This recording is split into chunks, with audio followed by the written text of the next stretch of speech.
طبرانی نے ابن عباس رضی اللہ تعالیٰ عنہ سے روایت کیا کہ حضور پاک صلی اللہ علیہ وسلم نے رات میں قربانی کرنے سے منع فرمایا ہے۔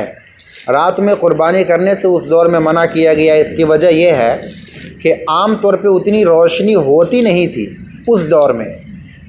جتنی روشنی آج کے دور میں رات میں ہو جائے گی۔ بھائی T20 لوگ کھیل لے رہے ہیں نا، نائٹ میچ بھی تو ہو رہا ہے، رات میں ایسی روشنی کر دے رہے ہیں، ہائیلوجن اور یہ ساری چیزیں نئی نئی ٹیکنالوجی لگا کر کے کہ چھوٹی سی گیند بھی نظر آ جا رہی ہے۔ تو اس دور میں اس لیے منع کیا گیا تھا کہ اگر جانور کو رات میں قربان کریں گے تو حرام نہیں ہے، مکروہ ہے، صحیح سے ذبح نہیں ہو پائے گا، تقسیم کرنے میں دقت ہو سکتی ہے، اچھے سے تولا نہیں جائے گا، تو بانٹنے میں مائنس پلس ہو سکتا ہے۔ ان سب کے پیش نظر منع کیا گیا تھا کہ رات میں قربانی کرنا منع ہے۔ لیکن آج کے وقت میں بھی چاہیے کہ آدمی بلا ضرورت رات میں قربانی نہ کرے، کیونکہ حضور کا فرمان ایک بار آ گیا تو آ گیا۔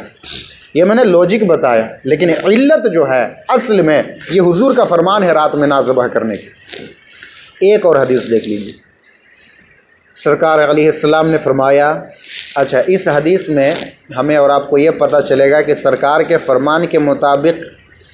کون سے جانور کی قربانی نہیں کرنی چاہیے۔ اب تک ہم لوگوں نے یہ دیکھ لیا کہ کس طرح کے جانور کی قربانی کرنی چاہیے،